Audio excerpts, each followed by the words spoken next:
আসসালামু আলাইকুম। কথা বলার প্রথমেই কথা বলবো হচ্ছে আজকে যারা ফেসবুকে পছন্দ করেন ভিডিও, অনেকে ইউটিউবে পছন্দ করেন না, যারা ফেসবুকে পছন্দ করেন ভিডিও তারা অবশ্যই জিহাদ নূর নামে আমার ফেসবুকে পেজ আছে, তো আপনি সেই পেজটাতে ফলো দিতে পারেন। কারণ অনেকে ফেসবুক পছন্দ করে, ইউটিউবে ঢোকার সময় হয় না, বা অনেকে ইউটিউবে ঢোকার মতো টাইম বা সময় কোনো কিছুতে হয় না, তাদের জন্য ফেসবুক পেজ আছে। চাইলে ফেসবুক পেজটাও সেম খবর, সেম নিউজ, সেম সব কিছু পেয়ে যাবেন। কথা বলবো বাংলাদেশের ক্রিকেট নিয়ে।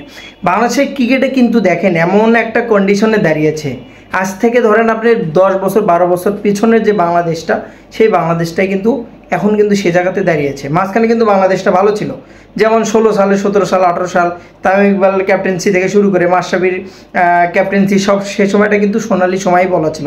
এবং সে সময় টিমটা ভালো ছিল, নাসির ছিল, সাব্বির ছিল, তারপরে হচ্ছে নাসির হোসেন সহ সাব্বির, মাশরাফি, তামিম ইকবাল, সাকিব আল মুশফিকুর রহিম দুজন তো ফর্মে ছিল, মাহমুদুল্লাহতে ভালো সময় ছিল, সে ভালো একটা ব্যালেন্স টিম ছিল। কিন্তু ওই টিমটা সাজাতে পারছে না আর বাংলাদেশ। কেন? কারণ কি? কারণটাই হচ্ছে পাইপ আছে, লাইন নাই।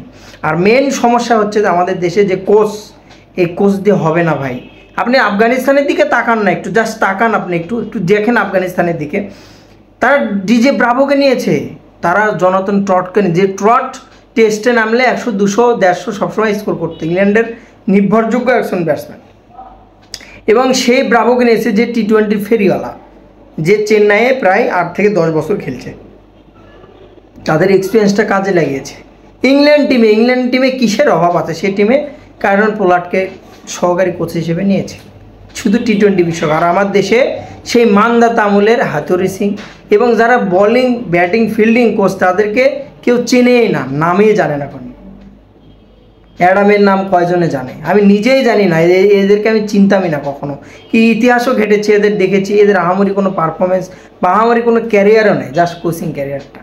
তো এখন বর্তমানে ক্রিকেট উন্নতির দিকে। এখন মাশরাফি ভাইয়ের কাছে আমার যে রিকোয়েস্টটা, সেটা হচ্ছে যে মাশরাফি ভাইয়ের উচিত, যেহেতু যে সে একজন ভালো নেতা বাংলাদেশের, সে যেহেতু ক্রিকেটটা ভালো বোঝে এবং আমাদের সেরা ক্যাপ্টেন এখন পর্যন্ত বাংলাদেশ ক্রিকেট ইতিহাসের সেরা ক্যাপ্টেন, সো তার উচিত বাংলাদেশের ক্রিকেটটাকে গুছিয়ে দেওয়া।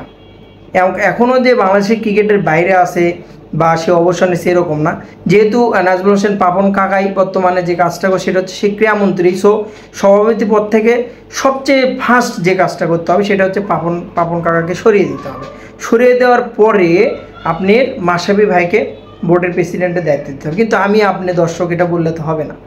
বোর্ডের যে কিছু স্যার চোর বাটপার যারা আছে, লুটে পুটে খাচ্ছে, তাদেরকে তো আগে সরাতে হবে। কিন্তু সরাবে কে? আমাদের দেশের প্রধানমন্ত্রী, সেও এদিকে হস্তক্ষেপ অতটা করে না, কারণ খেলা বিষয়, স্পোর্টস একটা বিষয়, এখানে ওভাবে সরাসরি হস্তক্ষেপ করতেও পারবে না। তাহলে কারণ কি? কিভাবে হবে এরকম? একমাত্র সিনিয়র যারা ক্রিকেটার আছে, বা মাশরাফি ভাই আছে, তামিম ইকবাল আছে, মোহাম্মদ আশরাফুল আছে, আদার্স যারা আছে সিনিয়র ক্রিকেটার, তাদেরই উচিত বাংলাদেশ ক্রিকেটটাকে রক্ষা করা, বাংলাদেশ ক্রিকেটকে বাঁচানো। বাংলাদেশের ক্রিকেট এতটা খারাপ না ভাই। এবারে টি-20 বিশ্বকাপটা হাতুরি সিং বাজ দিয়ে দিল, ওয়ানডে বিশ্বকাপটা হাতুরি সিং বাজ দিয়ে দিল। সেই হাতুরিকে কেন কোচ নিতে হবে? কোচ কি চেঞ্জ করা যায় না?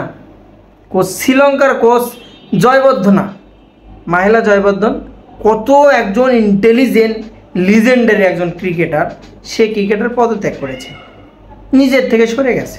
শ্রীলঙ্কার হেড কোচ নিজের থেকে সরে গেছে, পাকিস্তানের কোচ নিজের থেকে সরে গেছে। তো আমাদের বাংলাদেশ যদি মনে করেন আপনার সেই দুধ কলা দিয়ে কালসাপই পোষে বারবার, রেজাল্ট তো আসবে না। আপনি যদি ইন্ডিয়ার বিষয়টা দেখেন, ওটা বড়, ওটা বাদই দিলাম। শ্রীলঙ্কার বিষয়ে যদি দেখেন, ছোট ছোট জিম্বাবুয়ে, তারপরে আয়ারল্যান্ড, স্কটল্যান্ড, এদের দিকে দেখেন, 12 মাস কিছু না কিছু ক্রিকেট হয়ই ভাই। আর আমার দেশে ডিপিএলে শুধু 50 ওভারে খেলা হয়, বছরে একটা। টি-20 তো কখনো হয় না এক বিপিএল ছাড়া। তাহলে প্লেয়ারটা আসবে কিভাবে? প্লেয়ারটা বের হবে কিভাবে? বাংলাদেশ যে প্লেয়ারটা আসবে, প্লেয়ারটা তৈরি হবে, পয়দা হবে, হার্ড হিটার ব্যাটসম্যান তৈরি হবে, একটা করে হার্দিক পান্ডিয়া বের হবে, কই থেকে বের হবে? কীভাবে হবে? বাংলাদেশ কি ট্যালেন্টের অভাব? ট্যালেন্টের কোনো অভাব নেই। পয়সা দিয়ে ঘুষ খেয়ে যদি প্লেয়ারদের চান্স দেয়, সে দেশের ক্রিকেট উন্নতি কিভাবে হবে? এখন বিশ্বকাপটা শেষ, বর্তমানে মাহমুদুল্লাহর কথা চলে আসতেছে, সাকিবের কথা চলে আসছে। তারা তো সার্ভিস দিয়েছে বাংলাদেশকে, এর আগে তাদের রেকর্ড আছে, 13-14 হাজার রান আছে, তাদের সেঞ্চুরি আছে 8-10টা। কিন্তু জুনিয়র যারা, তারা কী করছে? এক তো হৃদয় বেঁধে লিটন দাস আছে, 7-8টা বছর হয়ে গেছে ক্রিকেট খেলছে, কী করতে পারছে? নাজমুল হোসেন শান্ত ক্রিকেট খেলছে আসছে 4-5 বছর হয়ে গেছে, কী করতে পেরেছে?